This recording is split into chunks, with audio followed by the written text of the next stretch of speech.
अस्सलाम वालेकुम dear students, मैं हूं गुलाम रसूल और एक नई वीडियो के साथ हाजिर खिदमत हूं। डियर स्टूडेंट्स, हम आज की वीडियो में बात करेंगे रीचेकिंग या री अकाउंटिंग, इसके बारे में। स्टूडेंट कुछ ये सवाल करते हैं कि सर जी पार्ट 1 में नंबर थोड़े हैं तो क्या इसकी रीचेकिंग करवानी चाहिए, और मैं इसका ये जवाब देता हूँ 100% करवानी चाहिए। कल को ये गिल्टी आपको फील हो, 1300-1400 रुपये फीस है एक पेपर की, अगर आपका एक नंबर भी बढ़ेगा तो आपकी फीस आपको रिटर्न हो जाएगी। कल को स्टूडेंट को ये गिल्टी फील ना हो, काश मैं रीचेकिंग करवा लेता या करवा लेती। अब रीचेकिंग का एक पोस्ट बड़ी गर्दिश कर रही है कि अब जो पहले री अकाउंटिंग होती थी वो कॉन्सेप्ट खत्म करके रीचेकिंग हुआ करेगी। मीन्स एक सवाल को पढ़ा जाएगा, अगर उन्होंने गलत सही को गलत किया हुआ तो उसके जिम्मेदार होंगे जिसने पेपर वो चेक किया होगा। लेकिन ये रूल अभी तक फॉलो नहीं हुआ। अभी तक रीचेकिंग जिसको हम कहते हैं वो री अकाउंटिंग चल रही है।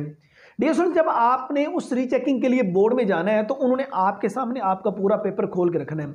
जो नंबर लगे होंगे जस्ट उन्हीं को अकाउंट किया जाएगा, ठीक है।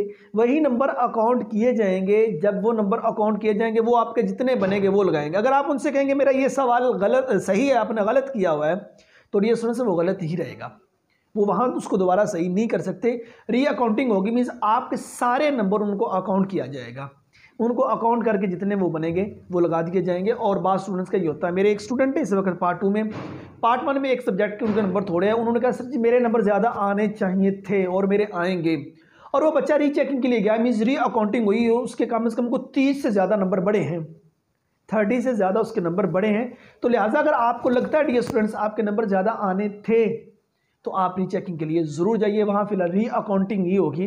लेकिन आपका सारा पेपर आपके सामने आ जाएगा, आपको पता चल जाएगा कहाँ उसने कितने नंबर दिए, उसने नंबर ज़्यादा दिए या उसने नंबर थोड़े दिए। उम्मीद करता हूँ कि आज की वीडियो आप स्टूडेंट को अच्छी लगी होगी। नेक्स्ट वीडियो में मिलते हैं। अपना बहुत सारा ख्याल रखिएगा। फिर अमान अल्लाह।